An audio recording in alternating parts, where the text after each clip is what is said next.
So we are about to start. If you could all get seated, thank you very much. Well, good afternoon, everyone. Very energetic audience, I like that. Thank you very much for joining us today. I know many of you, but I think there are also a few new faces, including those who are joining us remotely. My name is Zainab Usman. I am the founding director of the Africa Program here at the Carnegie Endowment for International Peace. It is my honor to welcome our distinguished speaker and our esteemed guests, both in person, all of you here, but also online. We have with us today representatives from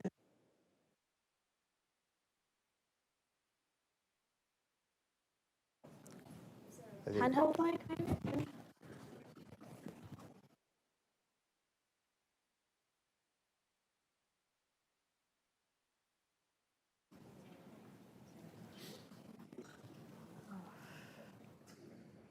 Okay, I'll just continue. Now it's working.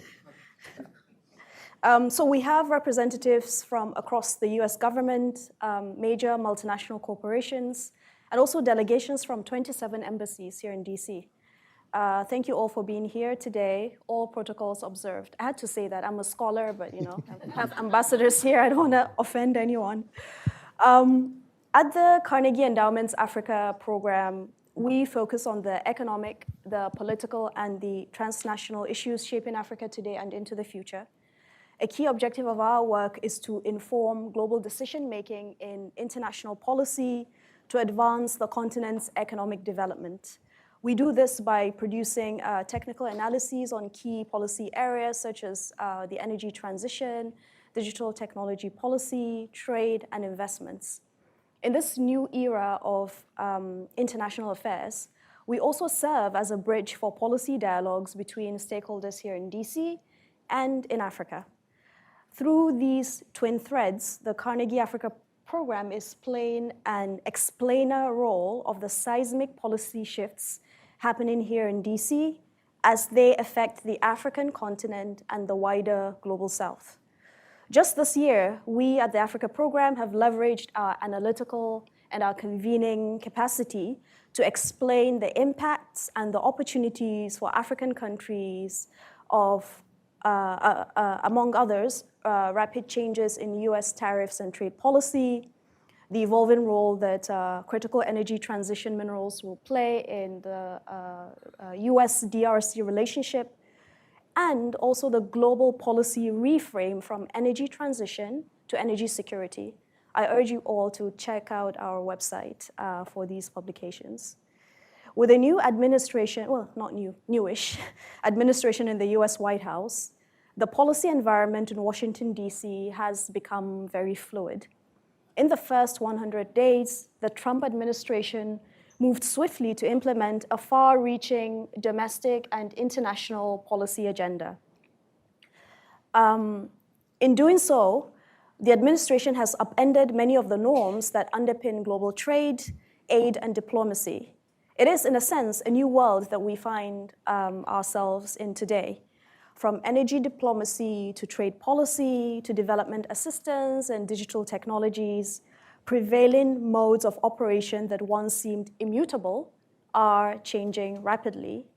There is thus an imperative for organizations like the Carnegie Endowment for International Peace to help global stakeholders better understand this rapidly evolving operating environment. We are therefore very proud to welcome Ambassador Troy Fitrell here today for a discussion on the US State Department's engagement with Africa and the growing role of commercial diplomacy in the future of US-Africa relations. Speaking of commercial diplomacy, I thought to share some numbers with all of you here today. Two-way trade between the US and Africa in 2024 was less than $80 billion. By comparison, trade between China and Africa in the same period amounted to a record high of $292 billion. The prominence of both the US and China in Africa's trade completely inverted within 2 decades. In 2003, China was the preferred trading partner over the US for only 18 African countries. That's 35% of the countries on the continent.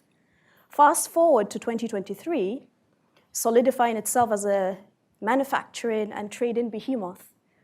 52 African countries, that's 97% of the continent, trade more with China than with America.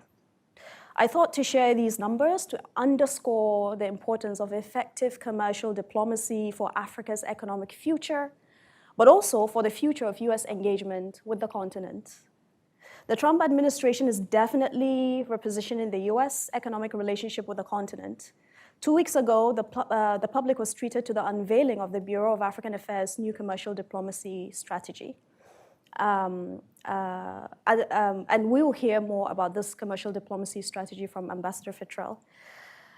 Furthermore, Ambassador Fitrell spoke, and this was in Abidjan, about an upcoming U.S. Africa Leaders Summit to take place later this year. This is also something we're going to hear more of today. I had some thoughts on the summit already, but I think I'll reserve those for our discussion. To dive into all of this, I want to officially welcome Ambassador Troy Fitrell. He's a senior bureau official at the Department of State's Bureau of African Affairs. Prior to his current position, Ambassador Fitrell served as the U.S. Ambassador to Guinea, as the Director of the Offices of West African Affairs and Southern African Affairs, and as Deputy Director of the Office of International Security Cooperation in the Bureau of Political Military Affairs. Ambassador Fitrell, welcome to the stage. A round of applause, please. Go ahead. Thank you. I'll just sit here. All right, good afternoon, everyone. Thank you for being here. I see a lot of faces I recognize, but also many that I don't. So thank you all for being here. And especially, thank you, Dr. Zainab, for your warm welcome, and for the Carnegie Endowment for having us here and having all of these types of things that really further how we discuss issues in Washington. And it plays an important role, I think. It really feeds into the policy process. If you ever wonder where you have influence, I think you have it right here. So, wonderful. As many of you know, and as Dr. Zainab just told you, the Department of State has undertaken a comprehensive shift in how we approach economic engagement on the African continent. We recognize that Africa is not only a region of immense potential, but let's get past that. We're always talking about how much potential Africa has. It's already a key geopolitical and economic actor. It's already a critical actor on the world stage. And so we're reimagining how diplomacy can be a powerful catalyst for trade, investment, and sustainable growth. Historically, our engagement has leaned heavily on development assistance. And with those efforts, we have saved lives, we have built infrastructure, and brought us to some common understandings. As we're now entering a new chapter, one where we emphasize partnerships grounded in mutual economic interest. That means leveraging our diplomatic platforms to connect U.S. businesses with African markets, advocating for regulatory reforms that enable commerce, and working directly with African governments to shape enabling environments for investment. Our strategy is simple, but it's ambitious. Make commercial diplomacy a core focus of our diplomatic engagement. That is not rhetoric. We are measuring success in real terms by the deals signed, the investments made, and the new market access created.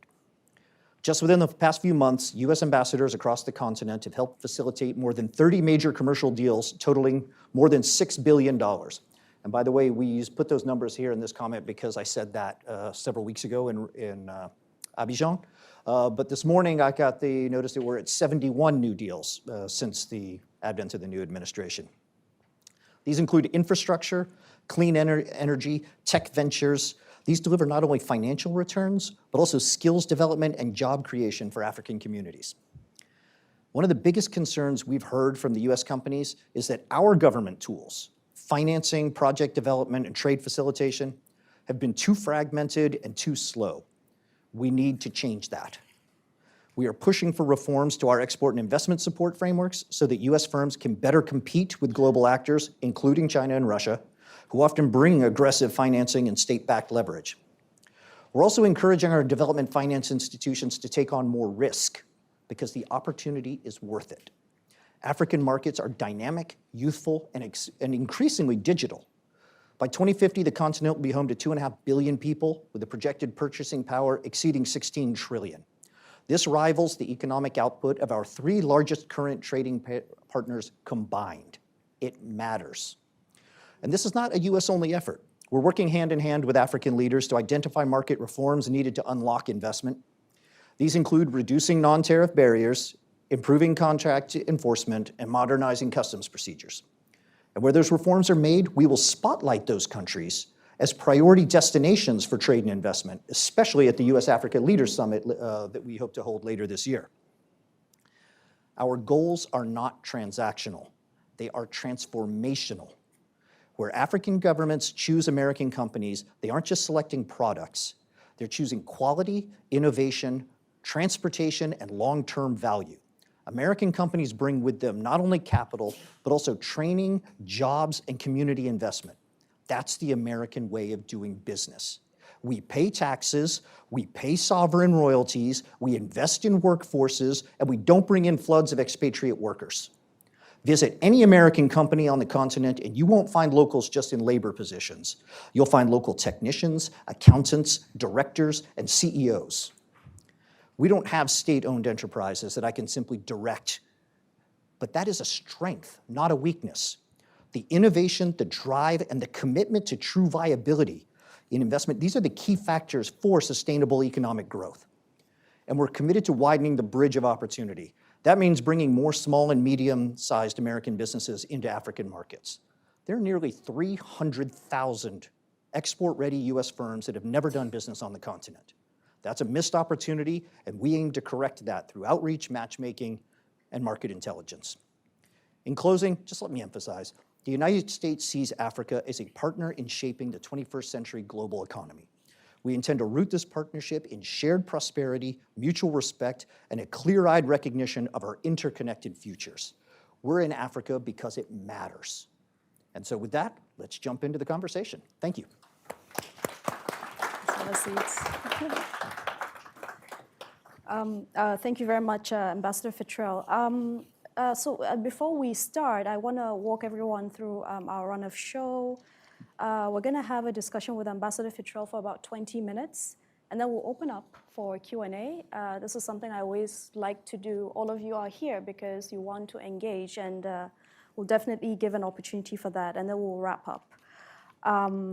But before we start, I also want to take this opportunity to recognize the honorable ambassadors in our midst.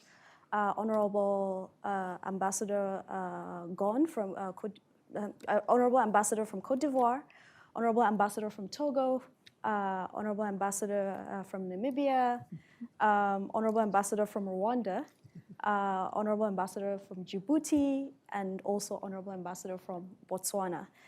And then we have 14 African diplomatic missions here, as well as 6 European diplomatic missions. I don't want to call any country in particular, and 1 Asian diplomatic mission. So just something I thought to do.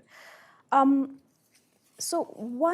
suppose the first question I want to ask you, Ambassador Fitrell, just on this commercial diplomacy strategy you mentioned, is that at the core of commerce is trade, imports and exports. Do you have a strategy for trade flows in the opposite direction? So you mentioned, of course, investments and U.S. companies being able to export to the African market. But is there a strategy for trade flows in the opposite direction? And basically here, I'm asking a question about AGOA, the African Growth and Opportunity Act, whose future right now is uncertain. When I talk to people, they say, I just came back from some African countries and people said, oh, AGOA is dead. I was like, no, well, it's not dead. Maybe it's on its deathbed, but not dead yet. And it's aging. Miracles can happen. So, things you can do on that front. But, and AGOA is probably quite important here, or just as a mechanism for facilitating African exports also to the US market. And this perhaps in the context of moving the relationship to one you mentioned of mutual prosperity. So any thoughts on that? Yeah. Okay, that's kind of two questions. Yeah. If you want the AGOA question first, Yeah. we can do it. Look, I'm a fan of AGOA. Yeah. I was working in Africa while we were creating AGOA. I was living in Zambia, and I was doing economic and commercial work there when we were doing the initial creation of AGOA and its immediate implementation. But that was 25 years ago, and the world was a very different place 25 years ago. Africa was a very different continent 25 years ago.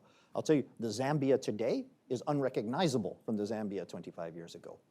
And so I'm a fan of AGOA. I hope that we get some kind of renovation in order to reinstate it. It's due to expire later this year, but this is a legislative project. When my dear colleagues, the ambassadors from the African Diplomatic Corps asked me about this, about what I was doing to get AGOA reauthorized, if you may remember, my response was, what are you doing to get AGOA reauthorized? I'm not supposed to be lobbying Congress, but you can. But here's the thing, but if there's going to be a renewal, it's also going to be a renovation. The world is vastly different today than it was then, and there should be something much more recognizably equivalent in this. There should be a general sense of reciprocity in it. What we've seen is the countries in the world that have opened up their own markets have just done wonderfully long term. This is an advantage. I know they're hard decisions to make, but that kind of reciprocity really does work both ways and does encourage development in both directions. Yeah. So that's where I am on AGOA. Yeah. We'll see. Actually, my standard answer when I don't want to answer a question is to say that this administration's only a few months old. Yeah, that's a good one. Give them some time. But I think I did answer the question. Yeah, you did. It's just, I give you credit for that. but we're only a few months old. Yeah.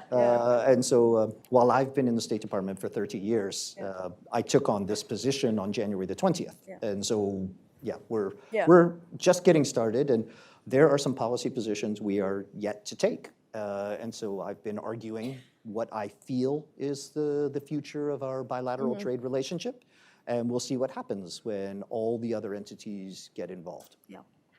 Now, the other part of the question was about simply engaging in trade. There are a lot of aspects that matter. What I found is some of the greatest, encouraging African businesses is incredibly useful for anyone who's interested in a proper business environment. At the CEO forum in Abidjan a couple weeks ago, we talked to wonderful companies who are saying, okay, this company's only 15 years old, and it's doing $1 billion a year in business in Africa, but it's also doing 600 million outside of Africa. And you realize that there's actually a tremendous amount of force and vitality within the continent that's there if we can get it open. So this is when we talk about improving the business environment and opening market access. Yes, I want access for the American companies, but this will also help the African companies operate. We say that there is an African free trade agreement, and we have an institution set up in Accra for it. But if you go stand at a border, at a land border, and see the customs issues and the migration issues that you're facing, you realize that implementation is the hard part. Yeah. And so creating a better business environment is what will work for both sides, and that's what we're really after in that component of our strategy. Okay, thank you for that. I want to move on to another pressing question that I'm sure is on the minds of a number of people here. I wonder if you could speak to the role of other U.S. federal bureaus, departments, agencies in this commercial strategy, and specifically given massive reductions in workforce, but maybe even anticipated reductions in embassy staffing across the continent, coupled with the shuttering of tools, whether it's Prosper Africa, USAID, and then possible reorganization, maybe even shuttering or collapsing of MCC into other entities like the DFC. So there's just basically describing a landscape here that is changing rapidly. How are you thinking about basically interagency coordination? Yeah. You know, at the end of the day, the State Department handles diplomacy. There are certain aspects of implementation that might be better suited or that might be more effective when there is more interagency coordination. Yeah, So. It's funny you should say that the State Department handles foreign policy, I think you just said. Yeah. I'd say Diplomacy. diplomacy. But I'd say same thing. the State Department handles relationships. And our ambassadors are not chiefs of the State Department. Yeah. They're chiefs of the entire federal government. And so we've always said that commerce and trade advocacy is a priority, but we also said about 25 or 30 other things were priorities. And they all tend to get lost together. I think one of the reasons behind the strategy that we frankly imposed was that, no, this is up at the top. This is the priority. It is the responsibility of the ambassador to lead their country teams on this. It is the ambassador, it is the role of everyone in the embassy to be cognizant of this as the priority and to be driving on this. We've always said it was important. Now we have to judge people on how they do in that regard, because people respond to incentives. And if there was never really an incentive before to do this, now there is. Because let's be honest, foreign service officers only care about two things, and that's promotions and assignments. And if we link those to their success in commercial advocacy, we'll get more commercial advocacy. Hence the 71 new projects since January the 20th. Yeah. So we link that. Now you talk about the idea of interagency coordination. When I came in that first week and we started a blue sky look at what are we doing badly, what can we do better to do economic growth and commercial advocacy. And we did not limit it just to the Africa Bureau or even just to the State Department. We said, look, what is the US government, what could we do better?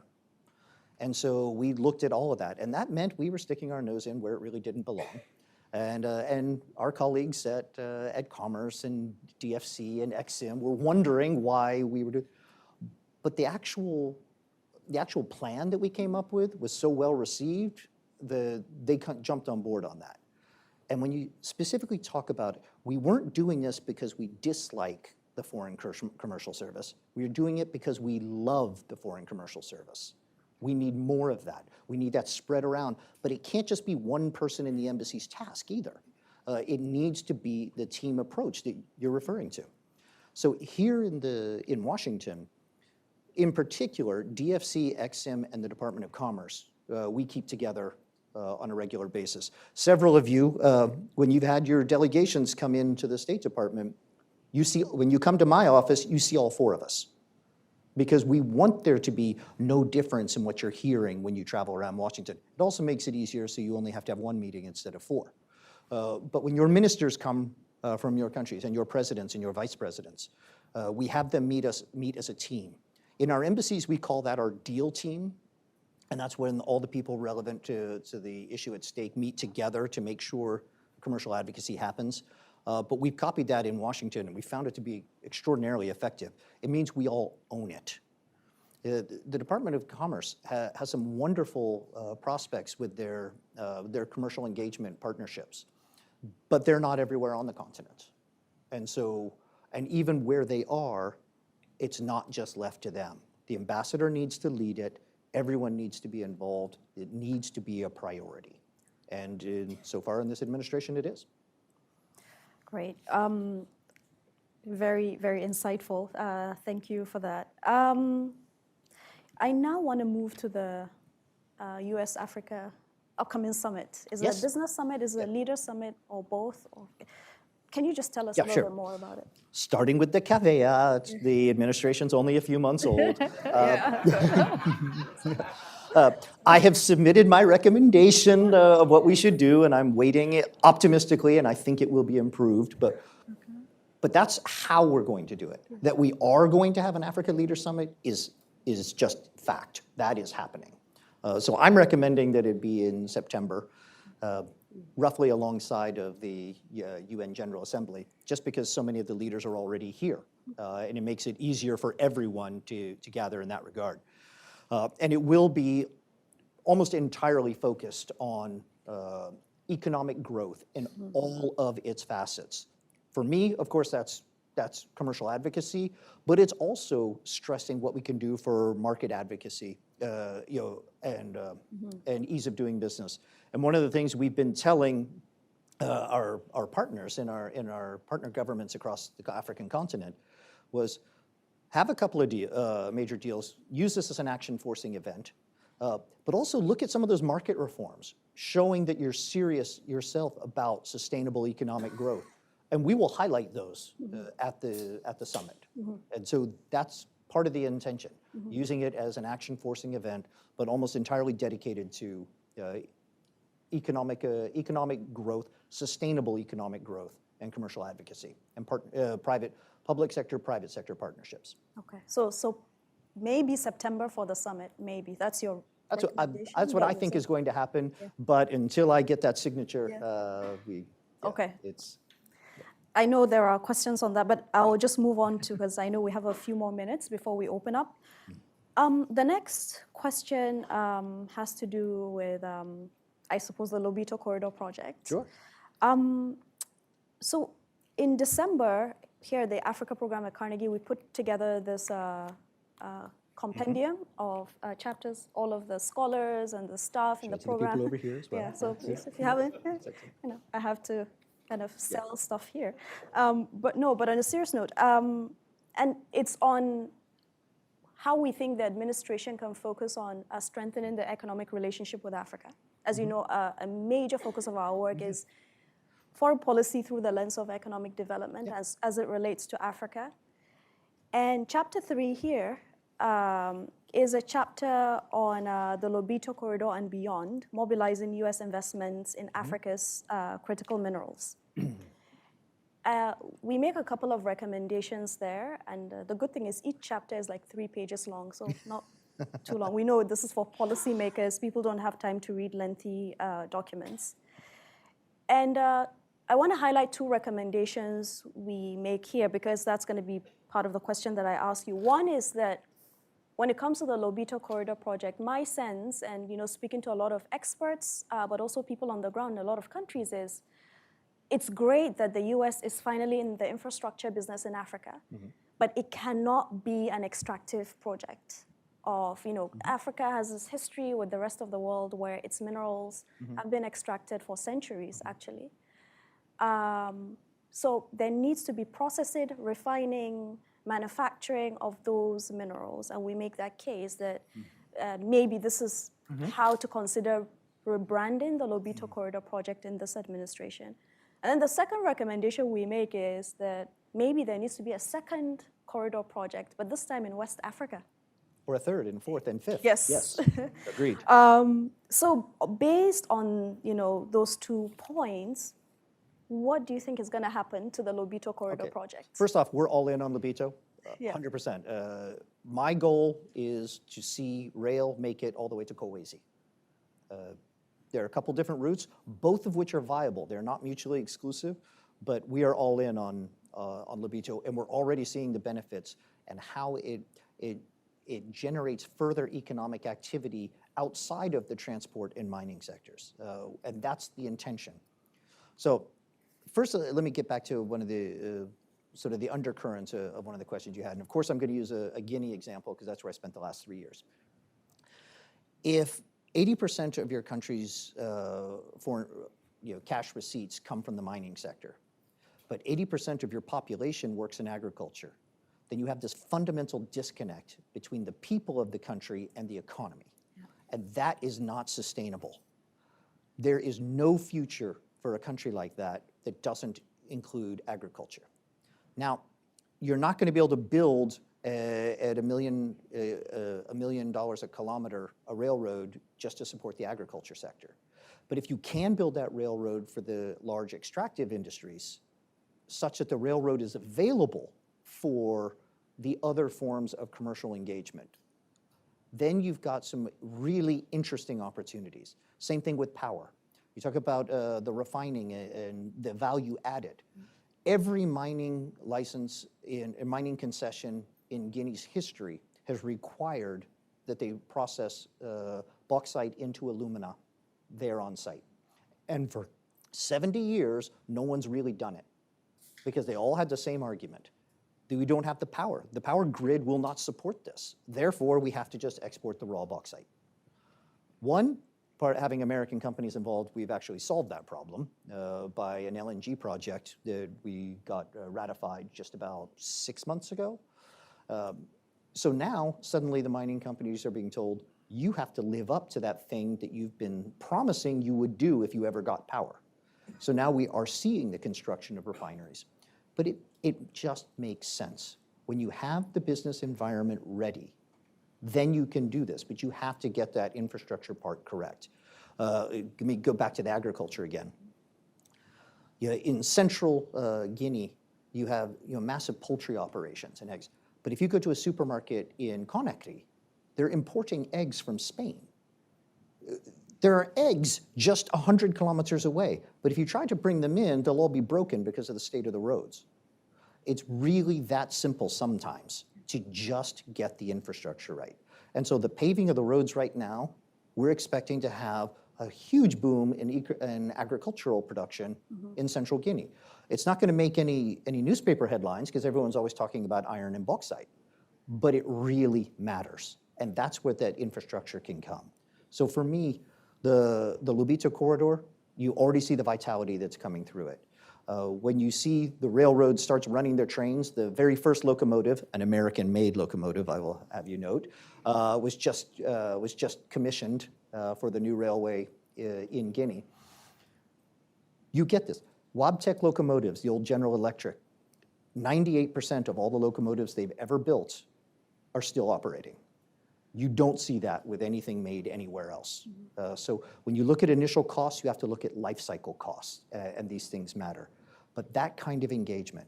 So where should we do Lobito again? Because, as I say, it's a model that's worked spectacularly, and one that we should copy elsewhere. I personally think we should be getting rail all the way out to the Malian border, to Sigiri, through Guinea, but also with eyes on Bamako after that. Honestly, Mali needs to have a calmer political and security situation before that's viable, but getting to the border in the first place, I would also see running up through the length of Côte d'Ivoire would matter, and then connecting across. West Africa needs integrated infrastructure. I can tell you the interconnectors for the electrical grid between Guinea and Côte d'Ivoire near the town of Nzerekore, and between Guinea and Senegal near the town of Labé, both occurred during the last 3 years. And the difference in those two cities after they were connected to reliable power was phenomenal. And what we saw was not just that, oh, now we buy power from Senegal or Côte d'Ivoire, but during the rainy season, when the reservoirs were full and Guinea had excess power, they were selling power back the other way. Infrastructure needs to be regionalized. And that's the kind of big ticket item that projects like Lobito matter. And the nice thing we see on there is it's not supposed to just be DFC come in and finance a project in its entirety. But if DFC comes in and takes an equity stake or puts an initial fund in, just having the US government participation automatically de-risks it and allows for private capital to come flowing in. And we saw that in abundance, and we still see it today with Lobito. And I think that will be seen everywhere else as well. Blended finance matters. It doesn't need to be a single point project. Yeah. Sorry, I Fascinating. went way over time. No, that's absolutely fascinating. I mean, you were also ambassador of U.S. ambassador to Guinea, so you know the intricacies of what we're discussing here, and that's amazing. So I want to open up now for Q&A. We have maybe about 25 minutes or so. We will take questions in batches. If you could first introduce yourself and then ask your question. Please make the question very concise so that we can take as many as possible. But before we open up, I want to give our honorable ambassadors a chance to weigh in on what they've heard. I know some of them would like to speak. Tell me where I'm wrong. Thank you so much. I'm Mathilde, Ambassador of Rwanda, and thank you so much for what you did. Thank you, Dr. Zainab, for giving us again the opportunity to come and discuss this thing at the Carnegie. You do a great job, so thank you. Yes. So, Ambassador, it's a question. I'm not weighing in on anything because you are always great. You come and brief us and you do many things, but I'm just going to make my question very brief. You have been on the continent and you've really worked there, and we sometimes call you the African ambassador because you have been. And you also understand, you were talking about the lack of trade, between Africa and the continent and the stuff. There are two questions. There's one question, but with two parts of it. One is, in the past, what happens is that to do business with Africa and other countries, not just one, there were more political considerations than economic ones. No matter what you do, you'll find people, for instance, who have been rejected from MCC, not because they can't do business, but they are political consideration that sometimes are defined. We don't even know how they are defined. The second one, there are many countries that were ejected from AGOA, from Africa. So that's the second thing. It was not because they couldn't do business, it was because of political consideration. So it gets me to this question again. Number one, because of that law thing, it's because we are seen as risky for business. What are the steps we could take to de-risk the continent? Because obviously, in general, the riches of Africa are being used, but when it comes to legitimate trade, we are risky. Why are we risky? So how do we start to de-risk the continent, that you can really come and do the business and we are able to be doing this? Because that's it's a question that is out there. And so what are the steps we should be taking? And where, if I'm coming to do business with ABCD, I have technology, but then tomorrow you say, but there's a little bit of a consideration in the political landscape we need to solve. So those are questions I would really like for you to weigh on. And we are happy to see that people are really focusing on business. But where do we begin? To be able to say, bring my business here and I bring your business here, and then we can begin. Thank you so much. Thank you, Ambassador. Before you address that, if any other ambassador, so we can Yeah, take you them in wanna a, get it batch, in a batch, and then let's do that. Thank you very much, Dr. Zainab. Thank you very much, Ambassador Troy. Good to see you. It's lovely to be here, and good afternoon. My name is Margaret Mensah Williams, the Ambassador of Namibia, and some other countries. Some other countries, representing some other countries where we are. I'm grateful for this very insightful and informative discussion. You have also enlightened a bit, the audience on some of the insights of what can happen. I am also very happy for your always very analytic way of placing questions on our behalf also, and for the research you are doing and for the information you're sharing. Likewise, Ambassador, with what my sister and co-ambassador just asked, at the moment, and it's great, our new president have also now added trade to our Ministry of International Relations, which is the Foreign Ministry. So commerce and redefining how we should operate in the political atmosphere that we have. But I'm also happy that you say it's not only transactional, it is transformative. And we also want that transition from being aid institutions as countries, and from being countries where our resources are tapped, but there's no beneficiation at the end of the day.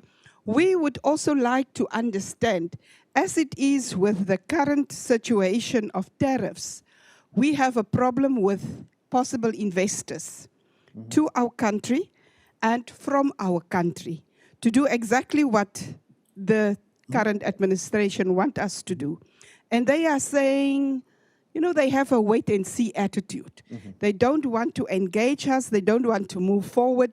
They want to wait and see. And in the interest of time, to give others also some chance, I will end there. Thank you so much. Thank you very much, Ambassador. Any other? I think good. Mine is a very short one. My name is Ambassador Muputin from Botswana. I normally like the concept of Thomas Friedman when he talks about the golden straitjacket and he talks about the fast-moving train.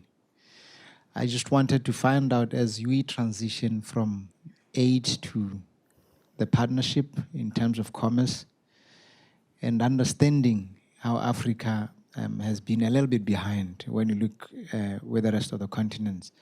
Your strategy, what does it actually say to ensure that we don't all fit into that design golden straitjacket or that fast-moving train without necessarily giving aid or spoiling us, but to ensure that we catch up with the rest of the world? Thank you. Okay. Okay. All right.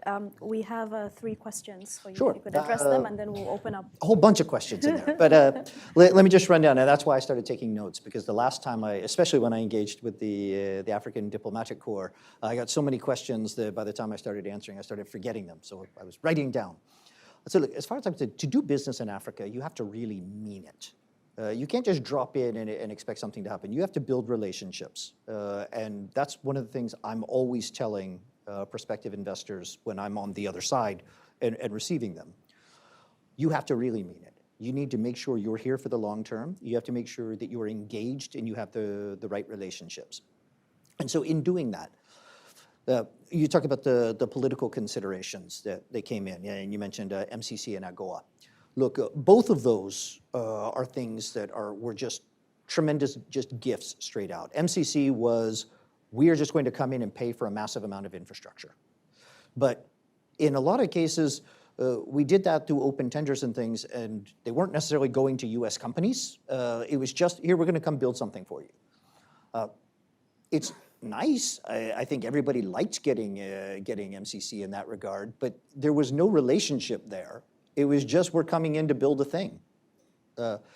AGOA, the vast majority of the continent does engage with AGOA. But we did say you had to have an elected government. I mean, to get it through, because it's a law, to get it through our Congress, it had to be, this is for the countries that are trying to do things the right way.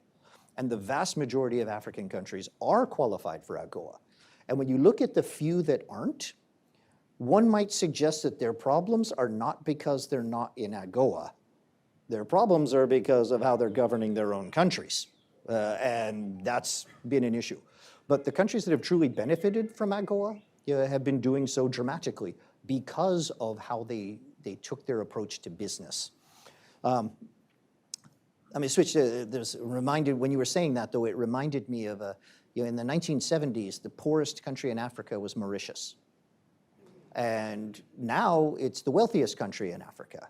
But in the 1970s, everyone said, oh, it's not fair, poor Mauritius. They're a little island and they're out in the middle of the ocean. They don't have any scale economies. It's difficult to, logistics to be there. It's not their fault. But they opened up their economy, boomed, and now they're the wealthiest country in Africa. I would dare say Botswana has done some similar things. There are a number of countries. Just in the last 15 years, the change of Benin and its economic growth. These things happen through governance. And so trying to make that happen is one of the reasons why we had AGOA, was to try to encourage that kind of change. It's what MCC was for. It was for the countries that were doing everything right, but we wanted to give an additional catalyst, an additional jumpstart, and that's where that came.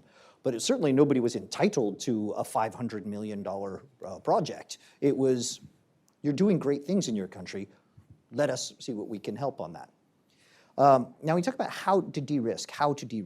That was one of the reasons why some of our engagement, we have projects where they say we don't even necessarily want any finance. We're good. We're either self-financed or we've already arranged it. But we still want some EXIM or some DFC financing because we want that US government engagement. just to help get it off the ground, just to help demonstrate to our shareholders, to financiers, that we're serious because we've got the US government in there. I know of two major investors recently who've paid off their loans early because they didn't need them. They just wanted them to get the project off the ground. And so that was good. I can tell you when it comes also to de-risking, some of it is just, who judges risk? Rating agencies judge risk. So I had several rating agencies come visit me in Guinea, and I took them around because don't just believe what you read or on the internet. Come see the place and take a look at this. I would suggest if you think you've got a good story to tell, get Moody's and the others to come in and see your country and see what the risk really is. Now be careful. If they're going to come and find out that it's worse than they think, you might regret that. But if you've got a story to tell, and I know you do, invite them in and let them see it. A lot of international investment, we have something like $27 trillion held up in the US capital market in pension funds and the like. Almost all of it is invested automatically, basically by bots. They plug into what meets certain criteria that are available online. There's no person thinking about it. Getting people to think about Africa and recognize the opportunities, those are the ones, that's what we're trying to get. And that's what we're engaging with. So engage with these sorts of people. It really matters. I will tell you, when I lived in Mauritius and I discovered that the United States was the #1 investor into the Mauritian stock market, I thought, how could that possibly be true? And then I found out that it was all just automated investments from American retirement plans. But it's publicly traded. You could see the year-on-year results. You could see the year-on-year ratings on security and sustainability. And so automatically money was flowing that way. Encourage those things. When somebody's not thinking, encourage that way. Other ways to de-risk are some of the contract enforcement, reliable judicial practices. Those of course are different in every country. They're different in every state in the United States. So I understand the complications, but making sure that people understand that if they come and invest there, that their investment is at least safe. That's another great way to de-risk. So de-risking matters. Okay, so we are going to open up now. We'll try to do maybe two rounds. I know we're running out of time. And I'll try and be shorter in my answers. Yes, I know we do using have up like too a much time. 5-minute buffer too. So if for those of you who can stay on beyond 3 p.m. I'll try to take maybe 3 also. Drew? There are like 5 there, so I don't know. Let's make it Femi Akibi, Manchester Trade, and I'm from Nigeria. Just one question. Have you been approached about damming the Inga Dam in Congo? Inga, okay. If we do that, it will power the whole continent once and for all. Thank you. That's all. Okay, let's take Whitney.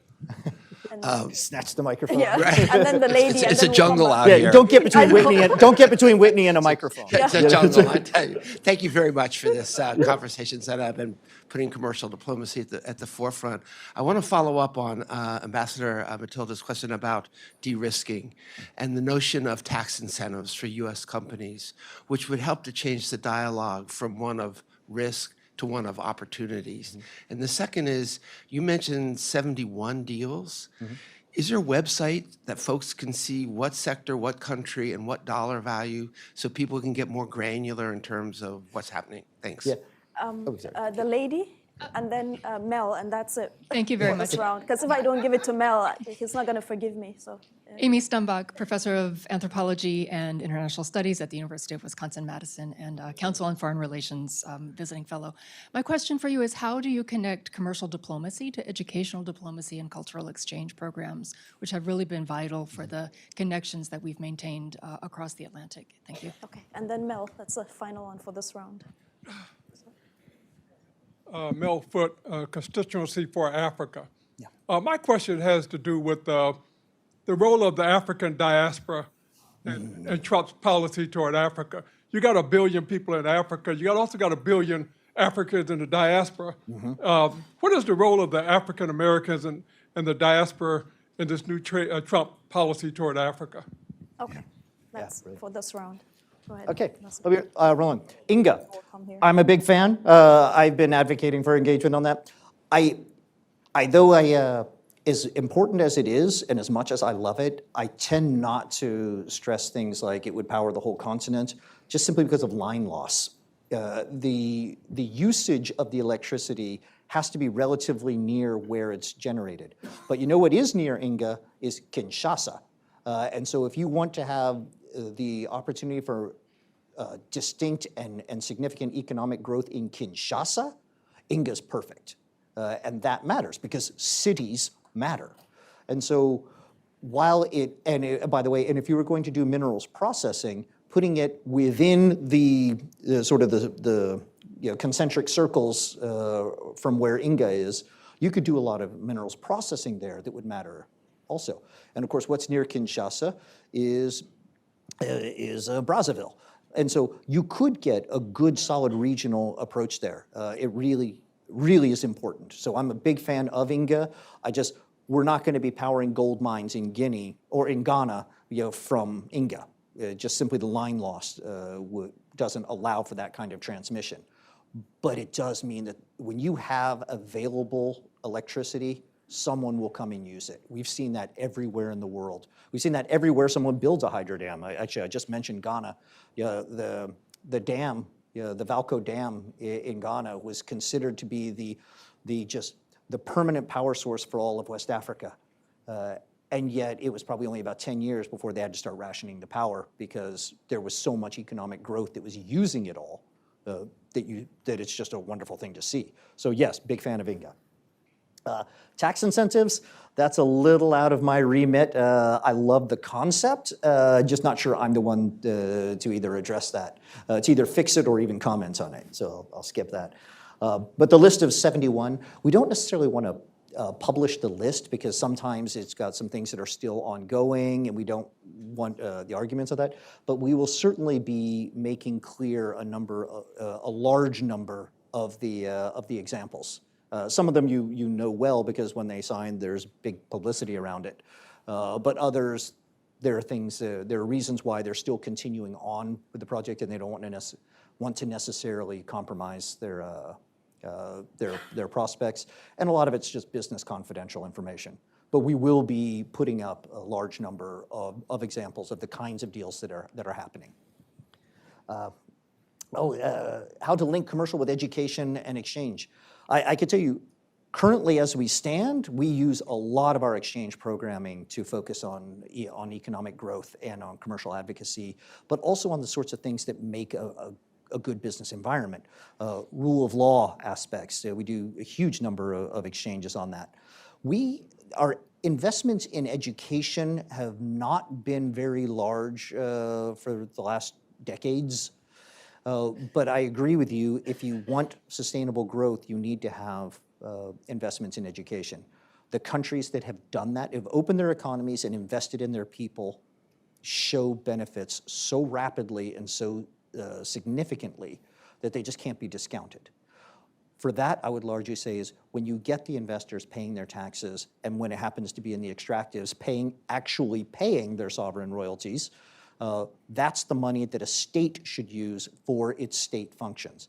I'm always a little afraid when somebody wants to put onto the private sector the functions of the state because they tend over long term to be hugely problematic. And you see that especially in the power sector, but I'm getting a little off topic, so it's that. And then the diaspora, oh God, yeah.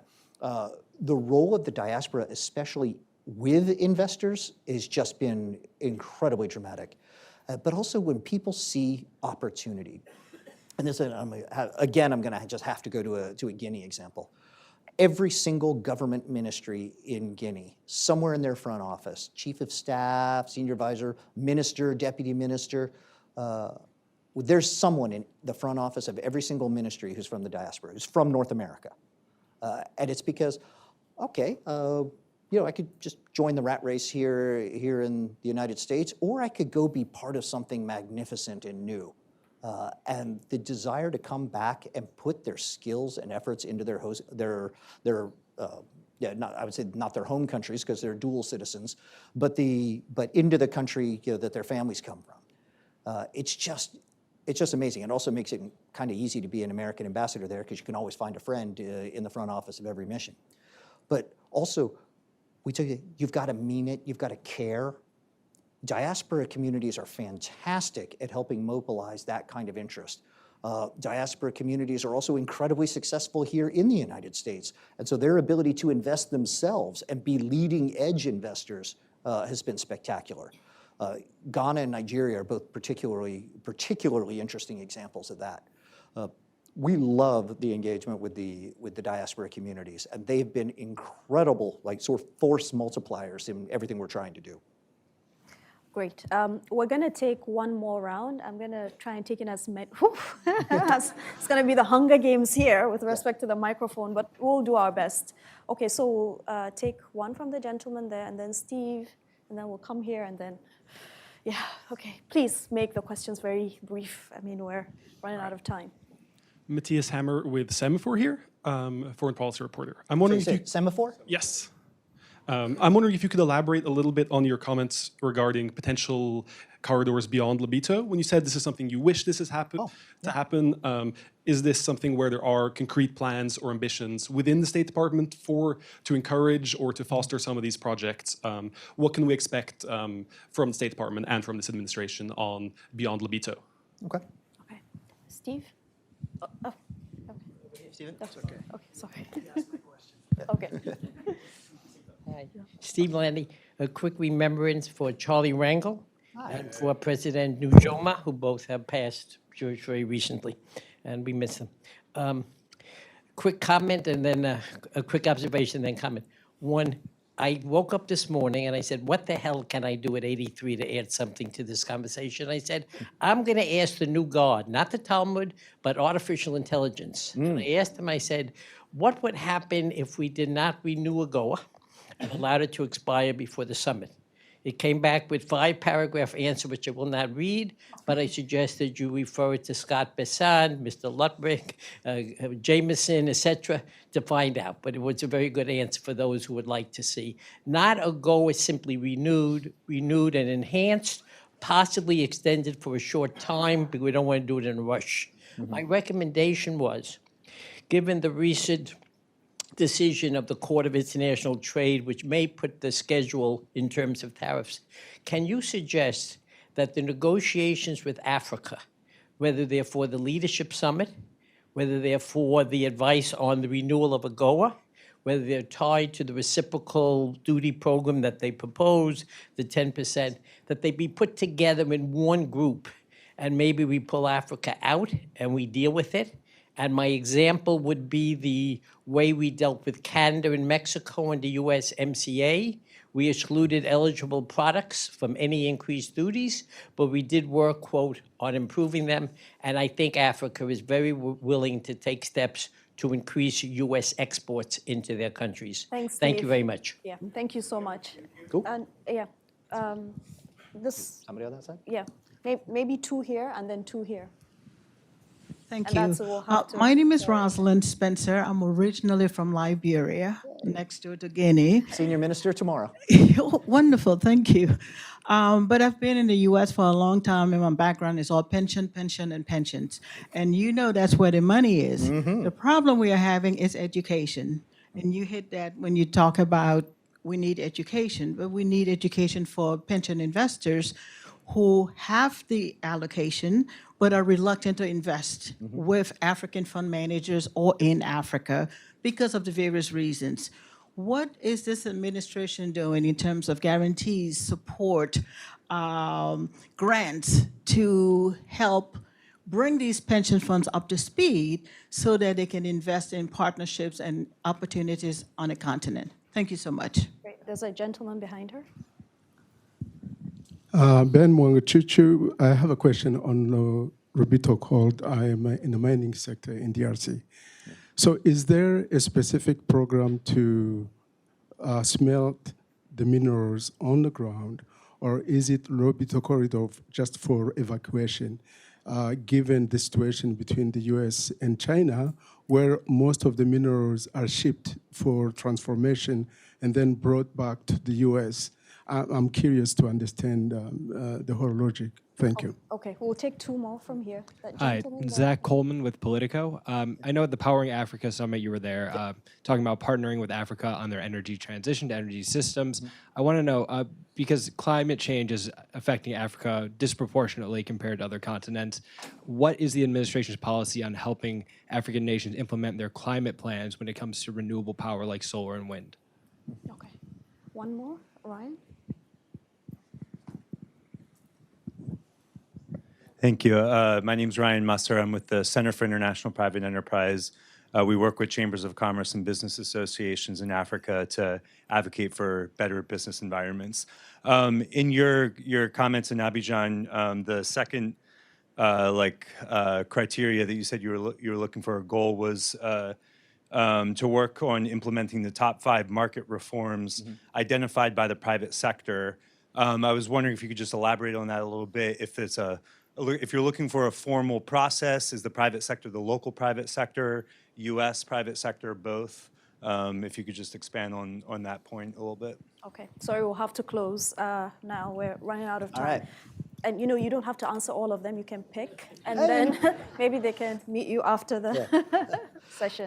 Thank you, guys. Yeah. So let's see. Lobito was the first one. The idea of furthering it. One is to continue. I mean, what we've seen already is phase 1. That's what I was saying is I want to see rail to Kolwezi sort of in my time. I want that to happen. But that doesn't need to be the end of it. I'd certainly like to continue on north from there. I'd like to hit the lake to allow for barge traffic that could really open up not just Katanga, but also the entire eastern part of DRC. I think these are absolutely critical. These are the kinds of the infrastructure that are needed. So we're definitely going to continue on from there. But then also copying that as a model elsewhere. I'd mentioned wanting to get across Guinea and into Mali. I'd certainly like to see something running through the length of Côte d'Ivoire. I'd like to be able to link Rwanda to the rail, both in Tanzania, but also north as well, because these kinds of infrastructure investments pay off. They just do. We see where they are, but they need to be viable projects. And that's what the model was for. Sourcing multiple serious investors, blended finance, and copying that model. So they're definitely planning on that. I was really glad that you mentioned using AI, because that triggered my mind of OpenAI wanting to do massive Stargate data centers in Africa. The question is, who's ready to do it? And so if your country is interested, you need to be engaging, but you need to create the circumstances that make that possible. There'll probably be at least 2, but that, I keep saying it, that matters. And so we go to that. But your question was about tariffs. And while you were talking, I was wondering, do you have access to my email account? Because you seem to be reading exactly what we've been suggesting. I will say there's one difference, though. I don't want to try to use Africa as one group and try to negotiate as a group, because there are such wildly different experiences and situations. If you have a country that's just sitting at the minimum 10%, they don't care as much as Lesotho, which is sitting at a 48%. Lesotho cares. They want to be there. And so the countries that have the most immediate needs have already come forward with proposals. And I don't want those proposals to just sit and gather dust while we try to work some kind of broad, overarching decision with a bunch of countries that many of whom don't necessarily care that much. But all the rest of it, let's freeze this in place, give us some time to work, start taking these proposals in and making decisions. Because the whole point was to bring us to a negotiated solution. But if we're going to have a negotiated solution, we need to start negotiating. So that hugely matters to me. Steve, sorry. But I got a whole bunch more questions. I got a whole bunch more questions. Yeah. We can do that offline. So the pensions question about attracting the pensions. Yeah. A part of that is, you think about the people that don't think, it's, well, then make your numbers work. Nobody was thinking about investing in the Mauritian stock market, but their automated investment profiles made it happen because they saw the returns. It's showing why. If you try to do it as, do it for altruism's sake, you're not going to get a lot of investors that way. But if you're doing it because you'll get returns, and by the way, if something is rated as risky, but you really think it isn't, that's a great bet. If you're expecting, you have to have an internal rate of return of 15% to make, to overcome the risk of investing here, but you don't actually think it's that risky, that's a great bet. So that's the idea of promoting what the opportunities are. But you show those numbers year on year, you'll get people interested. But there is a matter of just disabusing people of their preconceived notions. And when it comes to preconceived notions, I'll say one great thing on that was, I was talking to a very senior official in the U.S. government about Nigeria. And it's like, well, of course, but everything in Nigeria is based around petroleum. And when I explained that the tech industry is larger than the petroleum industry in Nigeria, I mean, the jaw almost fell off of his face because he just never considered that to be a possibility. It's like, yeah, because you're thinking in terms that are 20 years old. It's a new place. It's a new Nigeria. It's a new Africa.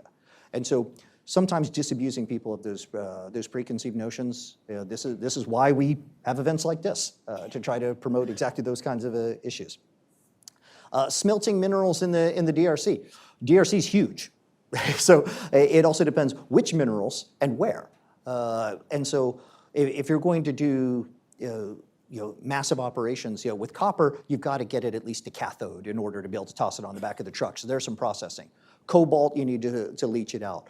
With other types of minerals, the processing can be done locally, but this also tremendously energy intensive.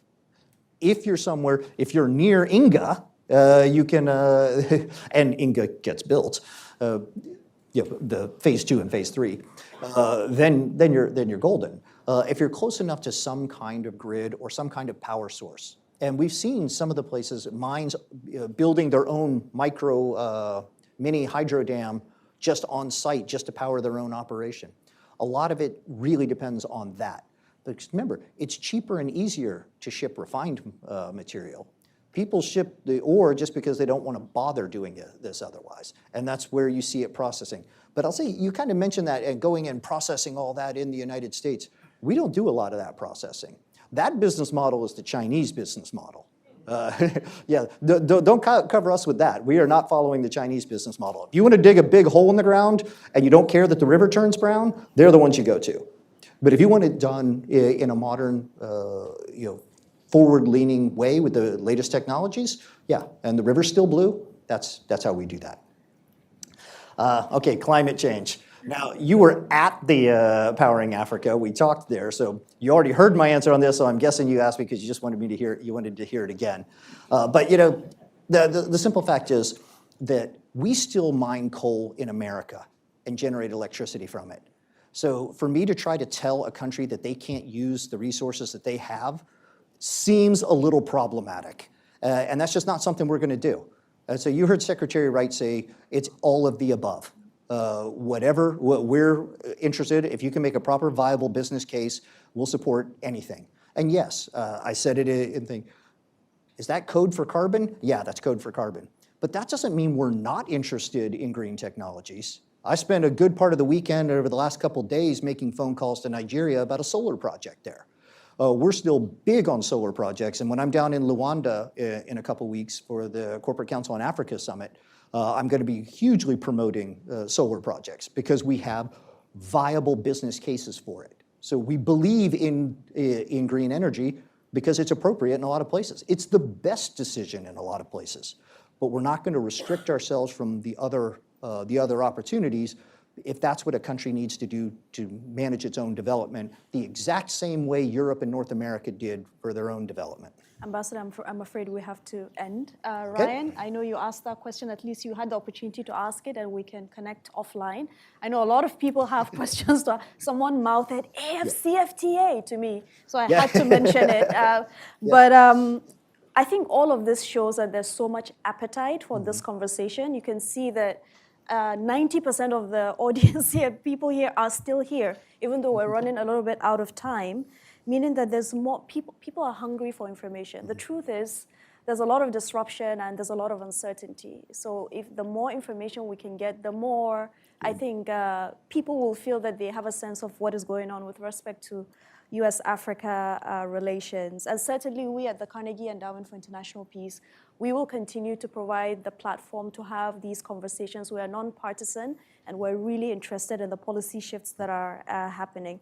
I really want to take this opportunity to thank you, Ambassador Fitrell, for being available to have this very candid conversation, for being open to having an open Q&A with our audience.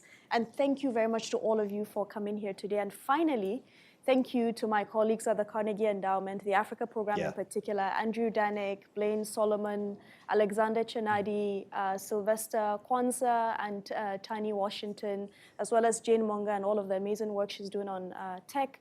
And our colleagues in comms, I can see Zach, Emily, Mira, Clarissa, and a couple of others. Thank you so much for making all of this a success. I wish you a lovely evening. Thank you. Thank you so much. Beautifully done.